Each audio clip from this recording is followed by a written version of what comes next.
Մեզ միացել է միջազգային իրավաբան Ռոբերտ Ամստերդամը։ Ռոբերտ, շատ շնորհակալ եմ այս առավոտ մեզ ժամանակ տրամադրելու համար, կարելի է ասել հանգստյան օրով։ Կարող ենք խոսել ամբողջ աշխարհում քրիստոնյաների հալածանքների թեմայից։ Թվում է դրանք աճում են։ Ինչու է դա տեղի ունենում եւ ինչ է կատարվում իրականում։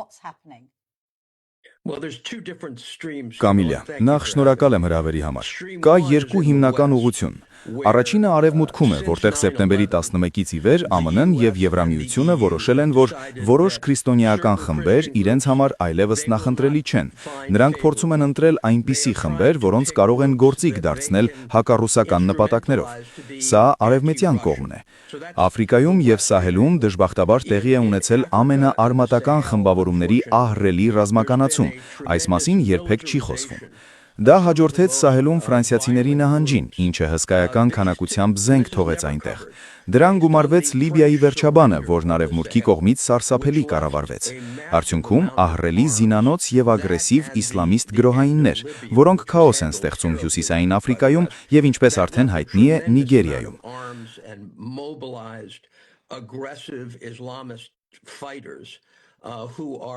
Wreaking havoc across northern Africa and as has been covered in Nigeria as well. Լավ, եկեք դիտարկենք առաջին ուղղությունը։ Ես գիտեմ, որ դուք մեծ աշխատանք եք տանում Ուկրաինայի ուղղապառ եկեղեցու շահերի պաշտպանության համար։ Ինչ է կատարվում այնտեղ։ To be frank, in Ukraine Անկեղծ լինեմ, Միացյալ Նահանգները դեռ 2014-ին որոշեց, որ պետք է կործանի հազարամյա պատմություն ունեցող Ուկրաինայի ուղղապառ եկեղեցին, քանի որ կարծում էին, թե Մոսկվայի հետ կապերը չափազանց շատ են։ Ես մի մարդ եմ, ով շատ խիստ պայքարել է պարոն Պուտինի դեմ, ուստի երբ ինձ խնդրեցին ներկայացնել իրենց շահերը, ես պատերազմի ժամանակ մեկնեցի Կիև, որպեսզի անձամբ հետաքննեմ ամեն ինչ։ Եվ ես ցնցված էի տեսածիսս։ Խոշտանգված քահանաներ, հափշտակված եկեղեցիներ, դաժանորեն հալածվող հավատացյալներ։ Նրանք գործում էին պետդեպարտամենտի մշակած պլանով, բայց դա նաև բորբոքեց Ուկրաինայում առկա էթնոնացիոնալիզմը։ Մենք պետք է հիշենք, ուկրաինացիների 40% ռուսախոս է, բայց այնտեղի կառավարությունը ծայրահեղ նացիոնալիստական է, ինչպես լինում է պատերազմների ժամանակ։ Նրանք օրինագիծ ընդունեցին եկեղեցին փաստացի ոչնչացնելու մասին, ինչն ուղղակի անընդունելի է։ But they passed a bill to actually destroy the church, and that's completely unacceptable. And you know, there have Ներողություն, շարունակեք։ Ուզում էի ասել, ուկրաինացիները կպնդեն, թե գործում են օրենքի շրջանակներում, որ վաղուց կասկածներ են ունեցել Ռուսաստանի հետ այդ կապերի վերաբերյալ, եւ ակնհայտ է, որ հիմա ուկրաինացիների մեծ մասը Ռուսաստանին համարում է թշնամի։ Եկեք հստակ լինենք, Ուկրաինայի սահմանադրությամբ կամ միջազգային իրավունքով 3.9.4 օրենքի համար տեղ չկա։ Հռոմի Պապը եւ անգլիական եկեղեցին համաձայն են սրա հետ։ Այնպես որ սա պարզապես փաստ է, ուկրաինական կողմը միանշանակ սխալ է։ Անկեղծ ասած, լինելով այնտեղ, հանդիպելով այդ քահանաներին եւ տեսելով այդ ավերածությունները, դա ուղղակի աներևակայելի է։ Պատերազմի ժամանակ դու պետք է միավորես ժողովրդին։ Նույնիսկ բոլշևիկյան դարաշրջանում երկրորդ համաշխարհայինի ժամանակ Ստալինը միացավ եկեղեցուն։ Ես չեմ հասկանում, թե ինչու են ուկրաինացիները այսպես վարվում։ Եթե Ուկրաինայում կա մի կառույց, որը գրավված է Ռուսաստանի կողմից, դա գաղտնի ոստիկանությունն էր, որը 2022-ի ներխուժմանց հետո գրեթե լուծարվեց։ Սա ոչ մի տրամաբանություն չունի եւ ապշուցուցիչ է։ That literally almost disbanded after the invasion of 2022. This makes no sense, frankly, and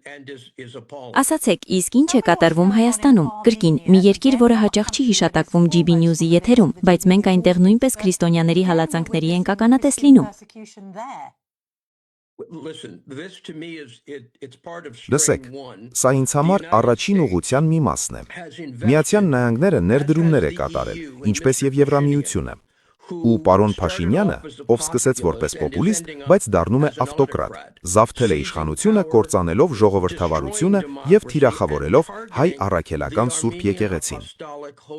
Ես պատիվ ունեմ ներկայացնելու Սամվել Կարապետյանին, բարերար, Հայաստանի ամենաազդեցիկ մարդկանցից մեկին, ով արդեն 6 ամիս ճաղերի հետևում է իր հավատքի պատճառով։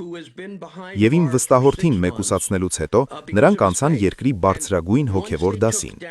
4 առաջնորդ արքեպիսկոպոսներ բանտում են։ Կառավարությունը պահանջել է կաթողիկոսի, նրանց հոգևոր առաջնորդի հրաժարականը։ Ես կրկին այցելեցի Հայաստան։ Հայաստանում է ամենահին քրիստոնեական եկեղեցին։ Հայ առաքելական եկեղեցին ունի գրեթե 2000 տարվա պատմություն։ Նույնիսկ որպես ոչ քրիստոնյա, լինելով այնտեղ եւ հասկանալով այդ պատմությունը, այն փաստը, որ եկեղեցին սերունդներ շարունակ եղել է միասնության վայր, առանցքային դեր է խաղացել հայոց լեզվի զարգացման գործում, չես կարողանում հավատալ, որ այսօր ենթարկվում է դաժան հարձակումների։ To be there and understand the history and the fact that the church has been for generations a place of unity, central to the development of the Armenian language, and yet today is under brutal attack. So this is a historic thing as well as a recent thing when it comes Հայաստանի դեպքում սա եւ պատմական հարց է եւ արդի իրողություն։ Անցնենք երկրորդ ուղղությանը, Ռոբերտ։ Մեր երկրում մեր մտահոգություն կա իսլամիզմի աճի վերաբերյալ, բայց այն տեսարանները, որոնք Սուդանի պես երկրներում են, հարց են առաջացնում։ Իսկ սևամորթ քրիստոնյաների կյանքը նշանակություն ունի, ինչ է կատարվում այնտեղ։ What's going on there? Սարսափելի է։ Գիտեք, պարզապես բառեր չկան նկարագրելու համար։ Սուդանը ավելի քան 91%-ով մուսուլմանական է, եւ դժբախտաբար այս քաոսի մեջ ազատություն է տրվել ծայրահեղ արմատական իսլամիստ գրոհայիններին։ Սուդանում տեղի են ունենում զանգվածային սպանություններ եւ հալածանքներ, եւ դարձյալ օրենքի բացակայության պայմաններում քրիստոնյաները որպես փոքրամասնություն հայտնվել են կրակահերթի տակ։ Christians as a minority are in the firing line.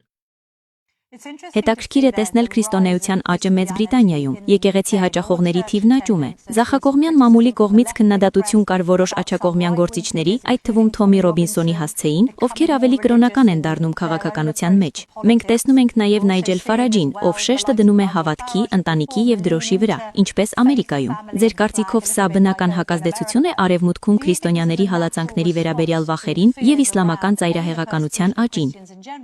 That be the rise of Islamic extremism, not just in the UK, but across the West. Լսեք, նախ միանշանակ այո, երկրորդը, ինչպես նշեցիք, ես ներկայացնում եմ Ուկրաինայի ուղղապար եկեղեցին, բայց Միացյալ Նահանգներում ուղղապար եկեղեցին ծաղկում է, հավատացյալների թիվը կտրուկ աճում է։ Կարծում եմ հզոր համացանցի եւ արհեստական բանականության դարաշրջանում մարդիկ ձգտում են վերադառնալ հիմնարար արժեքներին։ Ես հրեա եմ եւ հրեա համայնքում նույնպես դեպի ուղղապարություն շարժ կա։ Մարդիկ փնտրում են կայունության որևէ ոլորտ մի կյանքում, որը ավելի ու ավելի անկայուն եւ անկանխատեսելի է դառնում։ Մեր երեխաները մեծալում են առանց այդ լավատեսության, որով իմ սերունդն է մեծացել։ Իմ ծնողները հավատում էին, որ ես ավելի լավ կյանք կունենամ, իսկ ես անընդհատ անհանգստանում եմ իմ երեխաների ապագայի մասին, թե ինչ կանի արհեստական բանականությունը իրենց համալսարանական դիպլոմների հետ։ Մենք բոլորս անապահով ենք զգում։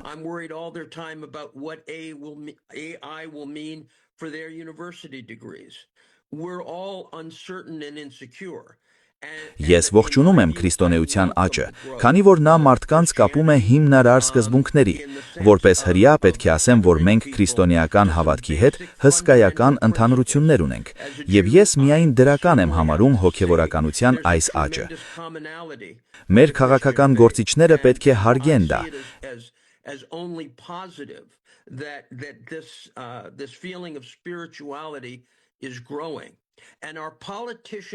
ԵՄ-ն ֆինանսավորում է կրոնի վրա հարձակում Հայաստանում, ԱՄՆ-ն ֆինանսավորում է հարձակում կրոնի վրա Ուկրաինայում։ Սա պետք է դադարեցվի։ Լավ, ես պարզապես պետք է նրանց պատասխանելու իրավունք տամ, եթե ցանկանան, քանի որ նրանք հավանաբար կհերքեն դա, բայց այս նոտայի վրա էլ կավարտենք։ Ռոբերտ Ամստերդամ, շնորհակալություն, քանի որ դուք Սուրբ Ծննդյան շեմին շատ դրական շեշտադրում արեցիք։ Հրեա մարդը պայքարում է հալածվող քրիստոնյաների համար։ Կարծում եմ Սուրբ Ծննդյան ավելի լավ ուղերձ չէր կարող լինել։ Շատ շնորհակալ եմ ձեր ժամանակի համար։ Շատ շնորհակալություն։ Շնորհակալություն։